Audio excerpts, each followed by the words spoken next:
Hello, ladies and gentlemen. I am O'Brien McMahon, and this is People Business.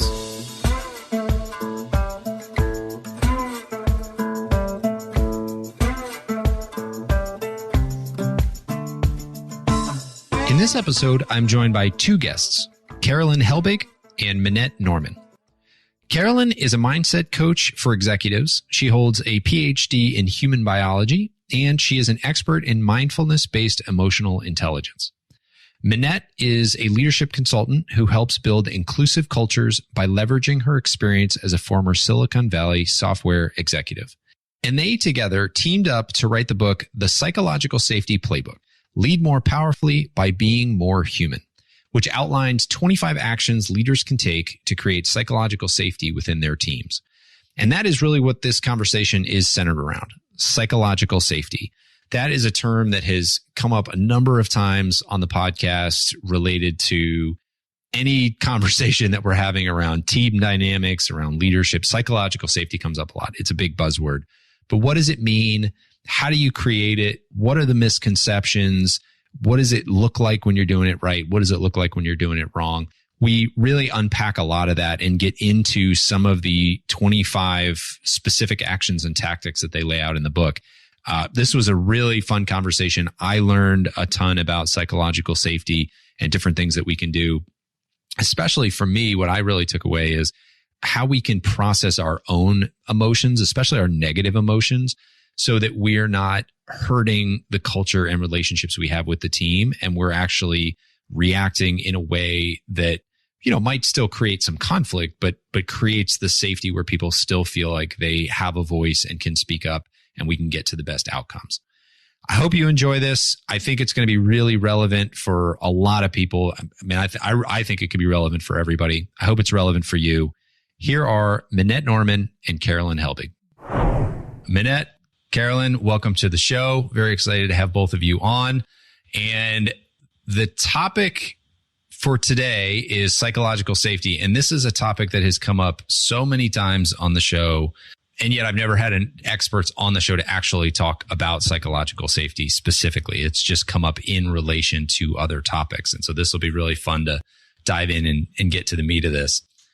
To begin, let's just start at the beginning. Let's set the table.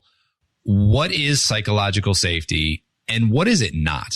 So what is it and what are the misconceptions about it? Yeah, and there are lots of misconceptions. I'm going to take it and Karolin will chime in. We do this. We're a good tag team as we've done everything together on this book that we wrote.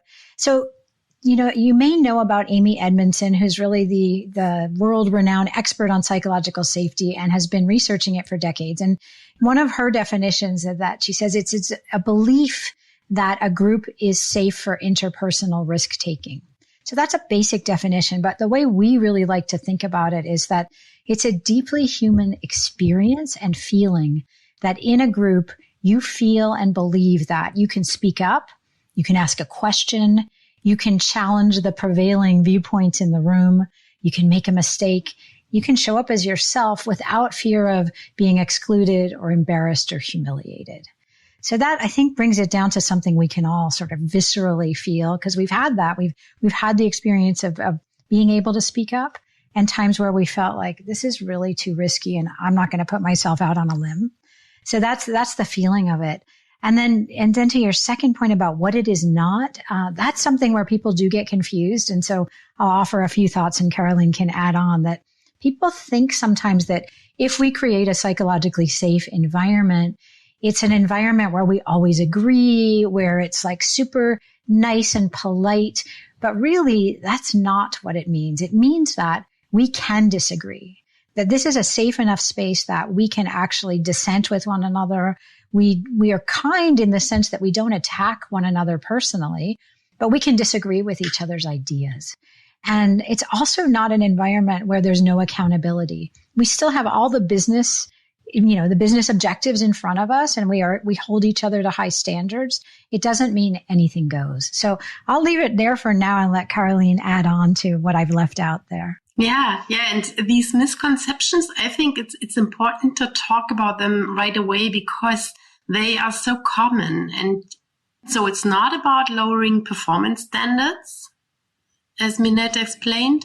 And it's not about being nice all the time. And it's not a guarantee that nothing bad ever happens, right? We are still in the real world with things happening, and there won't be any guarantee.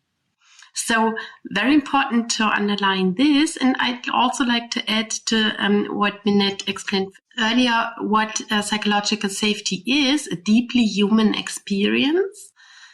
And even though maybe this refers a lot to our feeling level, to the emotions, how we feel to be part of a team, right? It's very closely linked to our behavior. So, and that is what we focus on in our book, the specific behavior which fosters and creates and cultivates an atmosphere of psychological safety. So this is also a misconception I often encounter when working with clients, that they think, oh, it's only touchy-feely, just a feeling. No, it's very closely linked to our behavior, to the actions we do and the actions we don't do. And that's exactly what our book is all about.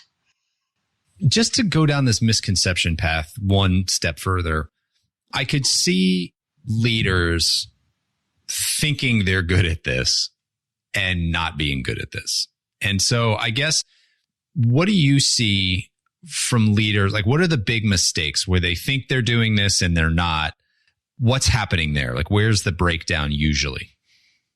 And maybe I jump in. Sometimes I see that leaders understand, this is important. And maybe the company is putting it on the strategic agenda. And then they kind of declare, we have a safe team. We do the work in a psychologically safe way and environment. And this doesn't work. Yeah? It's nothing we can declare.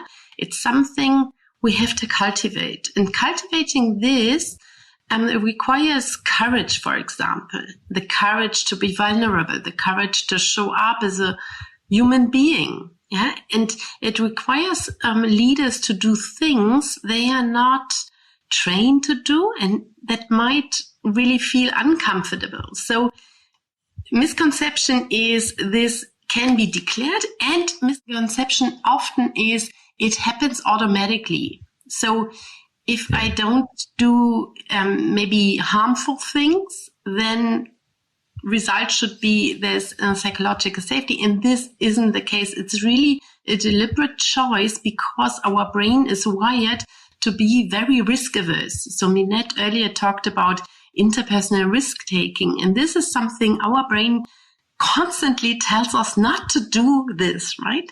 And we have to overcome this risk aversion. And leaders have to invite everyone to do this courageous step. So this is something we all have to commit to and to cultivate deliberately. Yeah, can I add one thing to that? Because I think it's so common. Yeah, it's so common what Karolin just said is that it's really tempting for a leader to say, look, this is a safe environment. Speak up, right? And I've seen that too. And one of the other things I've actually seen a leader do is question, like in their staff, why are people so afraid of speaking up? They're not going to lose their job. And we had such an interesting conversation because it's not usually the fear of losing one's job that keeps one from speaking up.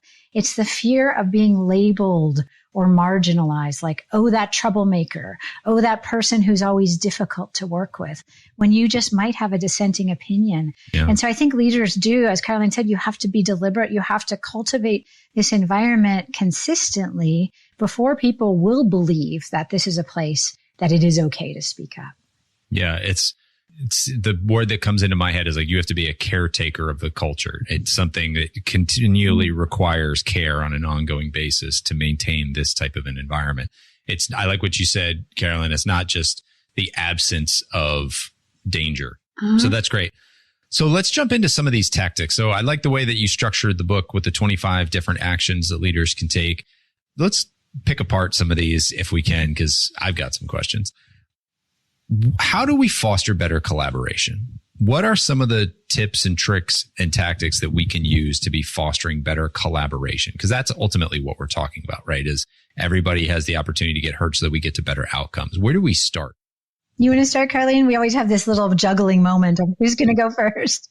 Yeah, I can. You mentioned the 25 moves or 25 tangible actions leaders can take.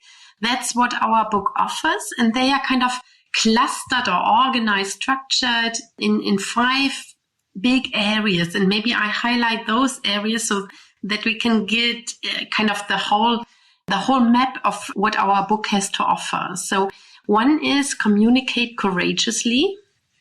The second is mastering the art of listening, then manage your reactions, embrace risk and failure, and design inclusive rituals. So these are kind of the 5 big areas. And in each area, we offer 5 specific things. And let's just start with the first one. What could I do to communicate courageously? And what we propose is leaders to try this, ask the question, what am I missing? Maybe at the end of a team meeting, maybe at the end of, I don't know, a strategy meeting or something, ask, what am I missing? And not just ask it to yourself, actually ask it out loud to the group. Yeah, ask it loud and commit to listen, which is it's not a rhetorical question, really commit to this mindset of being open to other perspectives. Being open and really interested in learning about others' perspectives.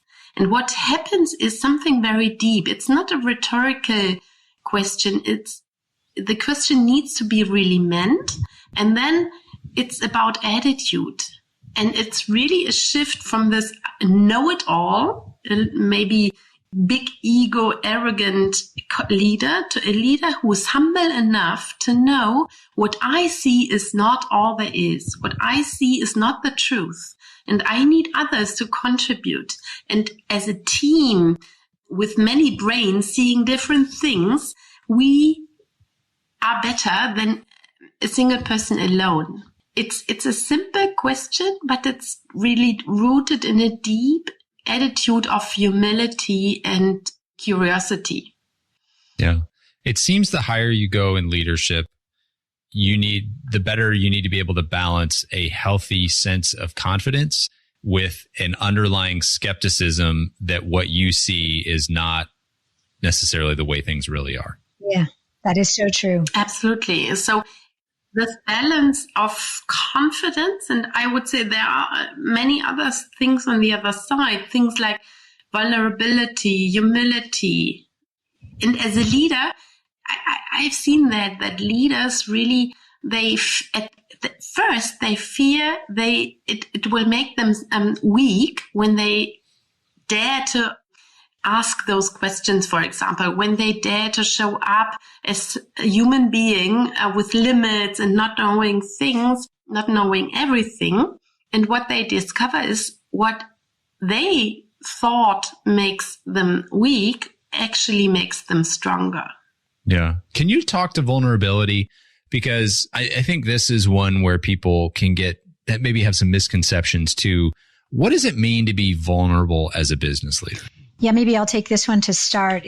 I do think one of the misconceptions, and I think why it bothers leaders so much and maybe makes them scared, is that they think it means sharing their innermost secrets and all the dark secrets of their life and childhood. And that's not what it really means to be a vulnerable leader. And so, no. And in fact, some leaders take that to an extreme and overshare about their personal life. And it actually then makes their staff members and peers uncomfortable. So what we really mean when we talk about vulnerability is what Karolin is explaining, that we are all imperfect beings, whether we're the CEO of the company or any executive or a first line leader. We're all human. We know a lot. We're obviously good at something or we wouldn't be in this role. We have a lot of experience, and we also can't see everything because every single human being sees things through their own lenses and experiences.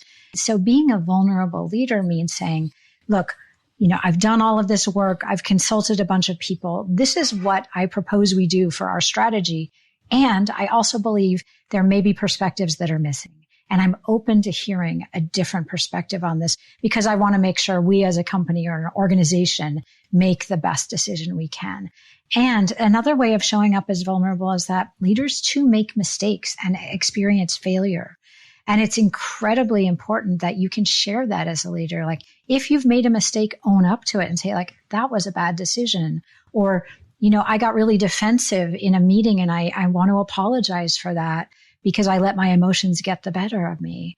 And those kinds of moments where we just show up with that kind of vulnerability, that engenders a lot of trust with the people around you. You realize, okay, this person can actually admit that they made a mistake. They can apologize if they've damaged a relationship, and they can ask for other points of view and truly mean that they want to hear them. I think that's what we mean when we talk about vulnerability in leadership.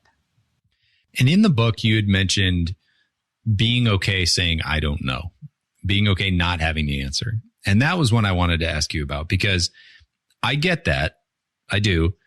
By the same token, leaders need to be creating confidence in their teams that they have a sense of direction and that they have some command of where the ship is heading. And so where's the line between I don't know and just outright negligence by a leader? Karolin, you want to start with that one? Yeah, and here again, there's a fine balance, and it's really up to the situation and the requirements. However, having the strength to admit I don't know everything in every situation is a completely different thing from I have grounded confidence, I have a clear sense of the direction, I have a clear vision, what I want to create and what I want to contribute, and what I really can be a strong leader for the team to give direction and vision. And in Amy Edmondson's book, for example, there are great examples when leaders are challenged by something completely new, maybe a crisis, and something which they have never ever experienced. And then, of course, you can't have the answers, but you can have create a space where the team can find the best possible answer, and at the same time, you convey that you're confident and optimistic, and you have a direction in mind, and really create. I mean, it's a delicate balance to say, I don't know all the answers, and at the same time, you are not conveying, oh, I'm clueless, I let everything, I don't know, break into pieces or something. So, yes, it's a fine balance. As I listen to you say that, the thing that pops into my head is, it's okay not to have the answers. It's not okay to do nothing.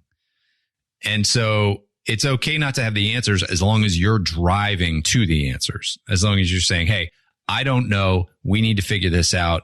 Let's get in the room. If you're the driver, if you're the leader of the solution, you don't have to have the solution to be the leader driving towards the solution. I guess that's kind of what's been playing in my head as I was listening to you. Yeah. And the word you use the word, what's the difference between like saying you don't know and negligence? So negligence, if just picking up on that word, negligence would be, I don't know, I'm not going to do anything about it. We're going to let this crisis just unfold. That would be negligent, right? Yeah.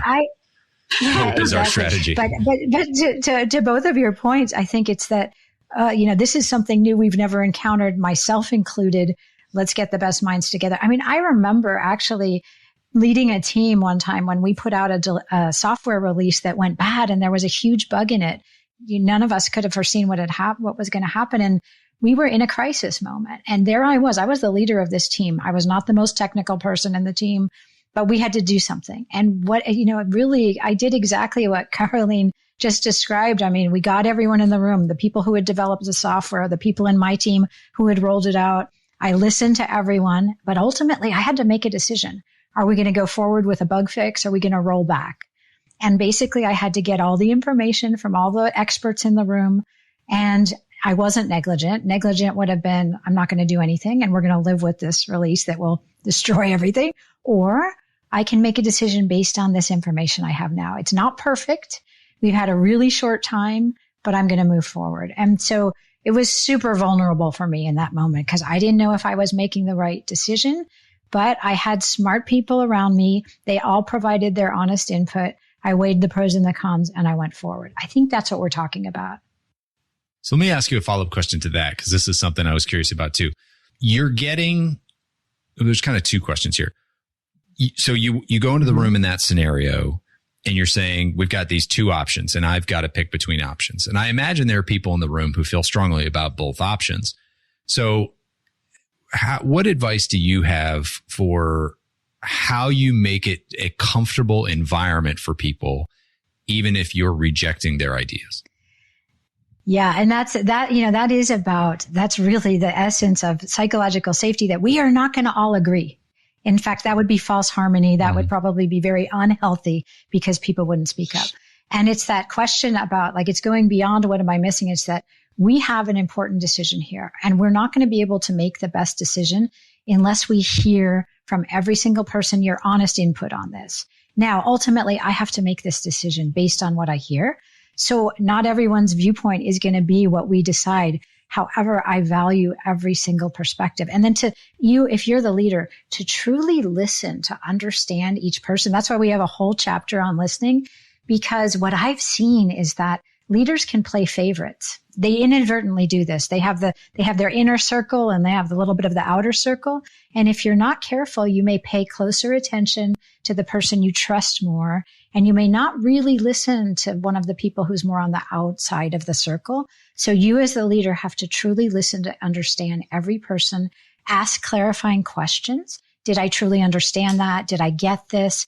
And then thank everyone for their contribution so that they really do feel valued. I mean, that's a lot of what we talk about, listening, so that people feel that, they have a place at the table, that their voice is respected. Can I add one more thing to that? Because I really love, Minette, that you're highlighting the importance of listening in this context. And my experience is also that, that was your question, O'Brien, right? What if you reject in the end the opinion? And what I've seen is when people felt really heard, really understood, when the leader took the time to really understand, not that just jump to the no on the surface, but really deeply understand the position, and then still, for good reasons, decides not to agree. This feels a completely different for the one who proposed this different opinion, which was rejected. So listening is really much, much more than just on the surface. It's really creating an atmosphere where people feel valued, appreciated, even though maybe their opinion is in the end rejected. Yeah. And it seems, I think, Minette, you said it quickly, and I want to just go back and maybe underline the point of celebrating everybody's ideas, not just the winning ideas. And I think that seems to me like it would be a really important part of this, because you want bad ideas next time. We want all the ideas, yes. Or at least you want a lot of ideas every time, and you're not going to get them if you just shift your focus to the winners, celebrate them, and leave everybody else on the outs. Like you have to make sure that everybody, even as long as everybody contributed, you got to be celebrating that, not necessarily that John Smith had the winning idea. That's very, very important. And I think it's also important, beyond that, just hearing, acknowledging, thanking, is also getting people to say, like, we don't all agree on the decision here necessarily, but we're going to commit to the decision once it's made, and not do this sort of second guessing afterwards. That's what I've seen can be really toxic in cultures. Like, you agree in the meeting and then you say, yeah, Minette made the wrong decision. I told her that was wrong. And then that kind of, you go back to your office. Yeah. So instead, get it all out on the table. What are we missing? What have we not thought of? Let's talk it through, celebrate all the ideas. And okay, now I'm going to make this decision. Can we all live with this decision, commit to it, and support it moving forward? I think that's really important. Yeah, I love your expression, celebrate every idea. And you briefly said a bad idea, and maybe there is no such thing as a bad idea. Maybe bad ideas are kind of stepping stones which bring us to better ideas. So sometimes I've seen that the bad idea was crucial in hindsight, because there was a very important role. Without this bad idea, we would have never progressed to the brilliant idea. So maybe saying, like, there's no bad, question, there's no bad idea. Only bad answers, only bad reactions to seemingly bad ideas. Yeah. And I've seen research that suggests that the more ideas you have, the better the results are. You know, the first ideas are not the best ones. Another thing that this makes me think of is I've had a guest on here who's a friend of mine, and she uses improv comedy and the lessons from improv comedy to train in business skills. And I mean, improv is creating a psychologically safe team. Like, you have to be engaged, paying attention to your team members. And the concept of yes and has come up a lot in my work and life. And it's that ability to affirm the person's idea and then move on to the next thing and collect all the ideas that everybody has to contribute and not shoot any one idea down in the moment. Because I think if you're just getting shot down in the moment, that feels bad. But if everybody's allowed to contribute to the pile, and then as a group you sort that pile into the best ideas, that seems to be more inclusive. Yeah, absolutely. We have yes and in our book as one of our moves in the Manage Your Reactions. We're big fans of it. And Karolin, you wanted to say something, so I'll let you go. Yeah.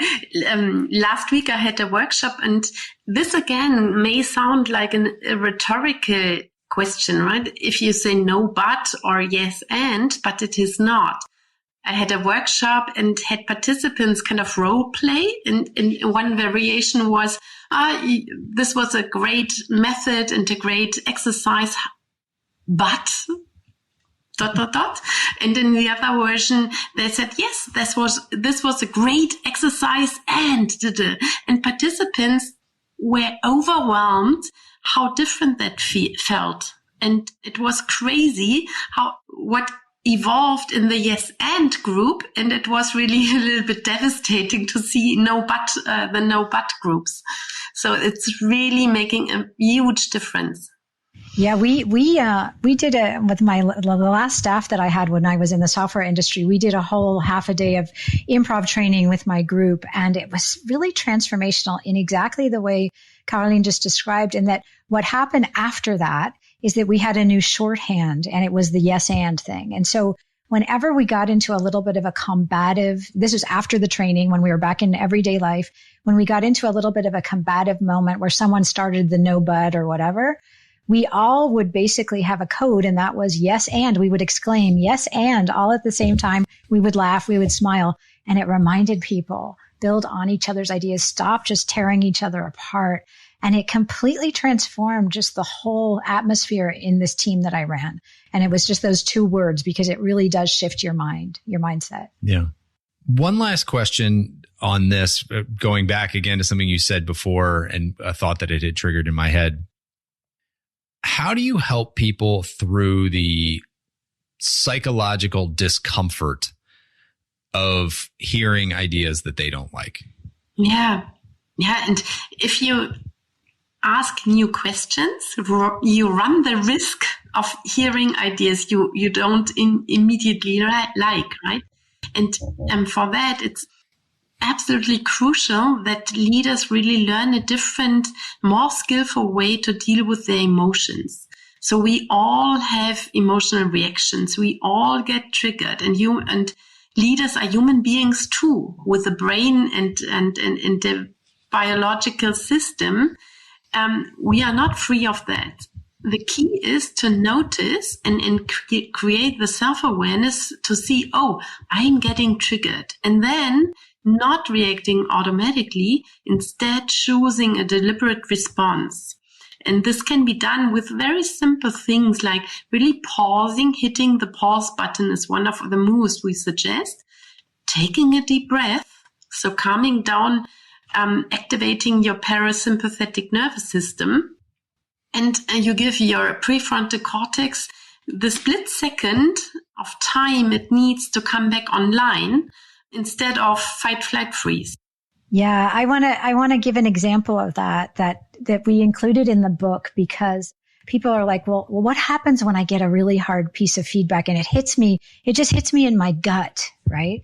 And so we included an example of, actually, here's a vulnerable moment where you can say, wow, and you take that breath and you say, that hit me kind of hard. You actually admit that hit me kind of hard. What are you doing then? You're connecting with the other person, fellow human to human, and saying, can you give me a minute to absorb that? Or can you say more about that? I really want to understand it, but I just have to sit with it for a moment because that hit me hard. And what we've heard from people who read that in the book is a couple people said, I wish I had used that language several times, because feedback can be so hard and so devastating, and we don't know how to respond. But just by admitting that this is hitting me and I need a moment to process it, it gives your brain time to calm down, but it also lets the other person know the impact of what they have just said or done, because they are probably unaware of how it's hitting the other person. So it's really a bonding thing, and it's good for work relationships and personal relationships. And we don't practice that very much. So I would just offer that as a suggestion straight from the book, is admitting when something hits you hard and telling the other person that, not as a way of punishing them, but instead just sharing your own experience. Yeah. It can be tough to hear things that you don't want to hear. And that doesn't necessarily mean that it's criticism of you. Like, I can think of scenarios where we were doing something or I was doing something and I got feedback that I was doing it wrong, or that what the direction I was headed was not the direction we needed to go. You know, like I can think of even like remodeling the bathroom that's right next to me right now. And we had somebody come out and put the drain tiles down, and when we went in, it looked terrible. And I just was like, you know what? It's serviceable. And my wife was like, no, this is terrible. Like, we need to pay the money and get it fixed and have it done again. And I was just like, I was so frustrated because we'd been working on it for so long and it had cost so much money. And finally, I just admitted that I was just being dramatic myself, because I just didn't want to take the effort to fix the thing. And we wound up fixing it, and it looks great. And it was totally the right call. And, you know, but it was just my own emotional reaction that stood in the way of getting that done. And that's a small, almost insignificant example, but that kind of thing happens all the time. Like, I can think of coworkers who, you know, are like a little bit of the cantankerous ones. And, you know, every time they speak up, it seems like they're being critical. And yet they're some of the most insightful people and have some of the freshest take, because they're not just following the herd. They have a contrary opinion. And so, you know, there are those people that every time you speak up, you're kind of like, that inner voice is just like, oh God, here we go. But yet when you actually take a moment and stop and slow down, you're like, you know what? I'm glad they're in the room, because they're giving me a perspective I don't have. So I just think it's important to like recognize that happens in all of our heads. And it's almost a signal that we need to be paying attention versus that we need to be tuning it out. I heard one author describe that feeling, that getting like, I'm getting defensive, I'm getting upset, is like, this is your early warning system, which I really like, because it's like, it's a signal to you like, uh-oh, I'm about to do something I probably don't want to do, or say something I don't want to do. And it's like, use that as your own personal warning system, and then you can adjust your behavior accordingly. Yeah. But there can be so much shame or self-judgment, guilt that comes with that feeling, right? Where you're like, oh God, I'm doing the wrong thing. I'm headed in the wrong direction. I made a bad decision. And it can really lead to, I'm a terrible person. I don't know what I'm doing, you know, like all that lack of confidence stuff. And I think that it is a skill to practice that, so that you can draw that line and decipher those feelings. Yeah, absolutely. And this linking back to what we discussed earlier about vulnerability, this kind of shame and guilt really disappears when you step into embracing vulnerability, daring to be more open, because then you discover, oh, that's what makes you human. And that is exactly what makes it possible that other people connect to you. So it's not something that you should hide. Instead, it's really beauty of our shared common humanity. And it offers the possibility to connect to each other on a different level. And this again also offers the opportunity that you relate to yourself and the struggle you have in a different way. Yeah. All right. So let me take what we're talking about here and push it in a little different direction. So we're talking about now somebody's giving you, valid feedback or valid ideas, and it sort of sets you off. What about when somebody fails on your team and you have to take corrective action?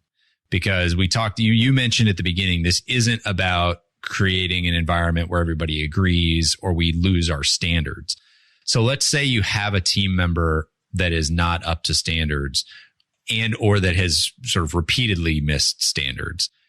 How do you communicate frustration in a productive way that maintains the psychological safety, but hammers home the point that this isn't acceptable? So when you first said failure, I thought you meant like, how do we talk about failures in a team? But you're talking about performance, right? You're actually talking about when someone is not performing according to expectations. So yes. Yeah, I always believe that, of course, psychological safety does not permit people not to do their jobs at all. They have to be held accountable to the things you'd agreed on. And I think as a leader, you can absolutely do that and have what I would consider to be a compassionate and empathetic performance discussion. So as a leader coming in with knowledge and recognition that this is a fellow human being and you're not trying to destroy them.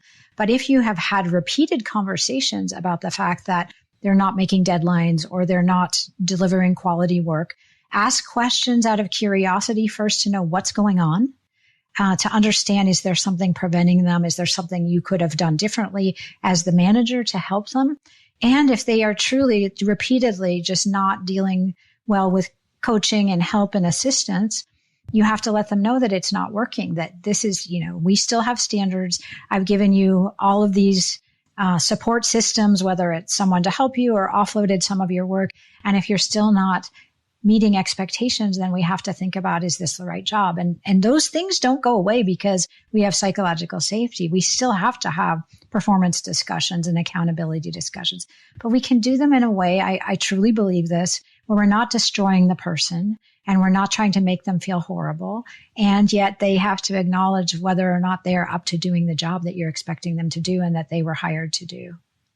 How do you vent frustration when you're feeling frustrated? Because it's one thing, like I've been in the moment where I'm very frustrated and I will try to, not always good at this, but I will try to have the right tone, listen to what's going on in their world, be empathetic and that kind of a thing. But that, like, eventually that frustration's still there. Like, it has to be processed in some way. And so how do you recommend that people deal with that frustration if they are able to reserve it and have the interactions they want to have with their team? How do they offload it on the back end? Like, where's the release valve? Yeah, and I mean, you started the question, the earlier question, what do I do when I'm completely frustrated? And maybe in the heat of the moment, that's not the best situation and setup for having a feedback discussion, right? Because you are so captured by your own emotions and your own frustration.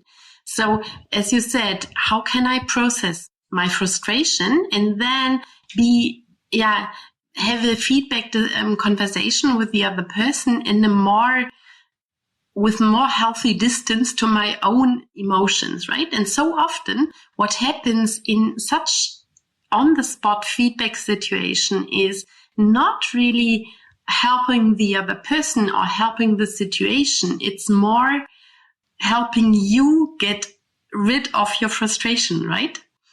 And that's not the best way to deal with your frustration, with your emotions. So cultivating self-awareness is a big piece of our book. And I think there are a lot of things you could do to process. And this is depending on the style, your personality and so on. But I know people who are really, who use this early warning system. And they stop kind of interacting with people because they know it's not going to be productive. And they go, for example, for a short walk, or they take a couple of minutes to write down and do the frustration and the venting of the frustration on paper and not with the other person, hurting the relationship. So there are a couple of things you could do to process this emotion and then in a calmer state, come back and have this discussion, maybe a tough conversation about performance. However, it's the old, right? Yeah. Go ahead. I just wanted to add this. Whenever having a feedback conversation which is tough, check your own state. So check, am I so emotional that my emotions drain in and dictate my reactions, dictate what I'm saying in a less productive way? That is one thing. And the other thing I experienced during my time with McKinsey, that often there was kind of a harsh kind of punishment feeling in the feedback conversation. And check if that's the case, and then come back to what Minette mentioned earlier, a more compassionate attitude. So really connect on a human basis and commit to see the other person as a human being and not punishing the person, but having a tough and open conversation about performance, about maybe fitting skills and position and so on. I was going to say earlier, this is the old write the email, walk away, come back, delete the email, and write it again the way you should have written it the first time. It's kind of that, take a pause, don't react in the moment, allow yourself to get out of it. And I like what you said about writing it down. I actually just yesterday was listening to something about the power of writing down our thoughts when we're in really triggered emotional states, and how that can actually offload the burden of those states. And in particular, they were talking about how if we have a secret, if somebody gives us a secret and it's a really big secret and it's really heavy to hold, just writing that secret down, and even if you burn the piece of paper, writing it down and really fleshing it out and getting it from your head onto paper actually can unburden the person with the secret. And they never have to tell anybody. It just helps them get unburdened. And I think it's true with what you're talking about offloading those negative emotions. What are you really frustrated about? And just writing it down and then throwing that in the trash in and of itself is a helpful exercise. Absolutely. One issue that I see happen a lot is you have leaders who are interested in getting feedback, who are interested in collaboration and dissenting opinion. And you have teams that are afraid or just not used to doing it, right? If we're trying to create psychologically safe environments, it's a new thing for people, or they are naturally more reserved, or they're coming from a company that wasn't psychologically safe. How do we start to encourage people to open up and to loosen up and to share more bravely? What does that look like to get people to open up more quickly? I think sometimes, because we were talking earlier, it doesn't happen by saying this is a safe space, right? It's just, it takes time. And so, when, for example, if you're the leader who says, I really want opposing viewpoints, I want you all to chime in, and they're met with silence, that obviously indicates that people just do not feel comfortable. They probably do have some ideas they want to share. So you probably have to go a bit further and say, is there another way you could give me this feedback? Maybe not in this group, but we have an asynchronous way of writing down feedback, or, finding ways that people can start to provide their input in different ways.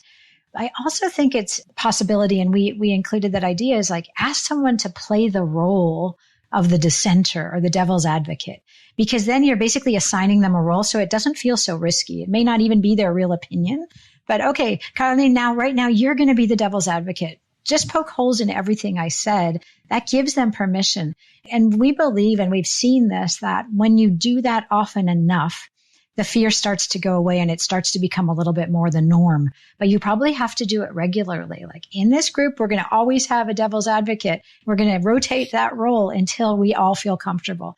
And then when the individuals in the team see that you as the leader really are okay when you get pushback or you get a dissenting viewpoint, you don't punish, you don't shame, you don't embarrass, you just take it in and you thank people and you consider all the ideas, then they'll start to believe that this is possible. So I think you have to role model it, even if it takes assigning someone that role, until it becomes a team norm. Love that. Thank you. I know that we are a little bit tight on time today, and I've got a couple other questions. So I want to take us maybe out of the tactics for a minute. If anybody wants more tactics, I would encourage them to read the book. I've already said it in the introduction, but the Psychological Safety Playbook, you can find the link in the show notes. What if any, adjustments have you seen leaders need to make in this virtual, asynchronous, or even just hybrid work environment? Are all the principles the same, or are there things that we need to be paying more attention to?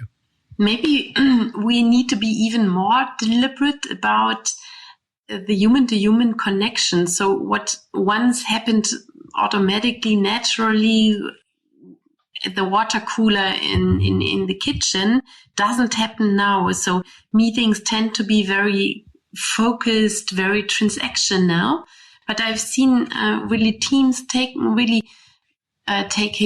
deliberate steps to compensate for that. So, for example, having a check-in and having dedicated time to really kind of compensate for what we've lost because we don't see each other face-to-face in the same building, sitting in the same room. And at the same time, I think that the virtual world really offers opportunities for even more inclusiveness. So what Minette just mentioned, people with different personalities, people who don't feel comfortable to speak up, do feel comfortable to provide their ideas on a virtual Miro board or Mura board, for example. So playing and using all these means which we have in the virtual world, and at the same time kind of being creative with ways of making space and room and opportunity for connection and maybe unstructured time together is important. And what about across cultures or even across geographies? Minette, I know you're based here in the United States. Karolin, you're in Germany. What about cross-culturally? Are these principles the same? Are these human principles, or are there adjustments that we need to make to address different cultures? They're for sure human principles. And, in general, they go across humanity, but there are differences in different cultures. And Karolin and I have talked about this because we both worked internationally in our past work and present work, and that certain cultures are more hierarchical than others. And so the idea of challenging a leader or disagreeing with a leader can be almost taboo in certain cultures. And so it's not easy. I was working with a team, and one of the leaders was from India, and he said, Minette, I'm struggling so much with this because I want my team members to speak up, but they not only will they not speak up and challenge me, they won't even call me by my first name. Right? Because hierarchy is so important in that culture. And so he was trying to find other ways that he could get his team to feel more comfortable. So there are for sure nuances in different cultures. And I am not an expert in many cultures, but I do know that we have to adjust I would say we have to adjust the tactics. I think the principles go across all of us as human beings, and that we all do want to belong. We all want a voice, but probably the tactics will vary depending on the culture you're a part of. Yeah, even within Europe, there are really differences, significant differences. So I think we can learn a lot, for example, from the more northern part in Europe. So Scandinavia is really much ahead, I feel, in having inclusive cultures, really inviting everyone to contribute. And also sometimes you are going to be surprised because psychological safety is really something where you have kind of small pockets. So it's not something, you can't say we have a certain level of psychological safety across the whole company. No, it's really a team phenomenon living on the team level. And like patches on a carpet, a company is very diverse, and so maybe our countries. So I had very positive surprises, for example, in the Middle East. You go there and you have certain assumptions, certain cultural stereotypes, and sometimes reality is completely different. So maybe also be prepared to be surprised. Yeah, I love that. Well, again, and that goes back to being open as well. And back to this comment about these being just people principles. We're talking about the work setting here, but psychological safety is attributable to or important for any team, whether you're coaching a little league team or you're hosting a dinner party or, working one-on-one with your spouse. Creating these types of safe environments lead to better team performance across that, whether that's a happier marriage or a more successful event or whatever. I mean, I've seen these principles play out in business, philanthropy work, at home. I'm a big fan of throwing dinner parties. And one of the things that I've been thinking as we've been going through this is a lot of these principles are the principles that I've used in the past to create like really engaging conversation during dinner, right? Being willing to be vulnerable, hearing from everybody, affirming what they're saying, the yes and, right? If somebody's willing to be vulnerable, affirming that and adding on to that so that they feel comfortable, like all these things, it applies just across. Yeah, humanity. Absolutely. And it really does. I want to come to your house for dinner, O'Brien. Come on over. We've got 2 young kids, so we have been off the dinner party train for a little while, although my wife and I continue to talk about it and try to do it as much as we can. We do. There's something about sharing a meal and a conversation with people that allows you to go deeper than you would otherwise. Yeah. And as a podcast host, I just like deeper conversation. Anyway. Yeah. And we also love hearing from readers of our book that they take away so valuable advice, which they apply in their private lives, and that they experience is really helpful, helping them in their family, marriage, and so on. So it's really based general human principles. Yeah. That's why I like doing this show. You know, it's why it's called People Business, because there are just principles that apply across humanity. Yeah. No matter how you're organizing us, we're all people, and we all have the same kind of underlying software. Yeah. Let me ask you one final wrap-up question here, and it's one that I ask most guests who come on the show. Just about everybody's answered this one. We've been talking a lot about business, creating a safe environment in business, but I always like to ask, what's the purpose of business? Like, what's the whole point of this exercise anyway, in your mind? Wow. What's the purpose of business? Quite a philosophical question, isn't it? Like I said, I like deep conversation. So it doesn't, I mean, whatever comes to mind is fine. There's no right or wrong answer here, but I just would be curious from your perspective.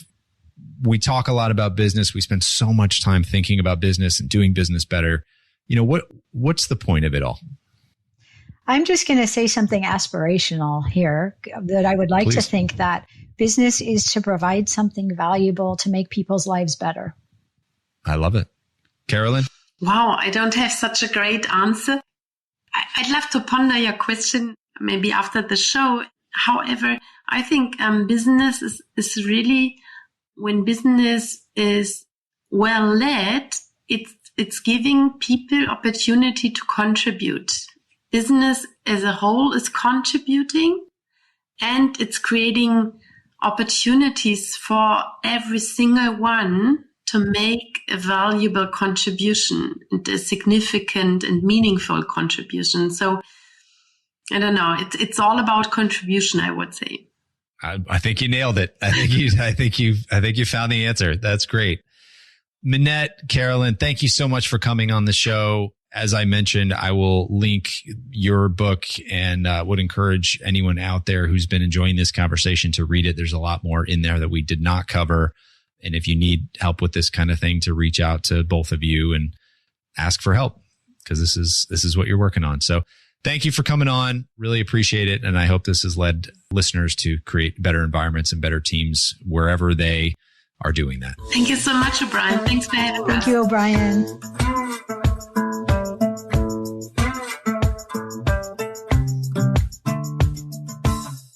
Hey folks, one last thing before you go. If you enjoyed the episode, make sure to hit subscribe so you can stay up to date with future guests. That's it. Thanks for coming. Go make the most of your business and the people in it.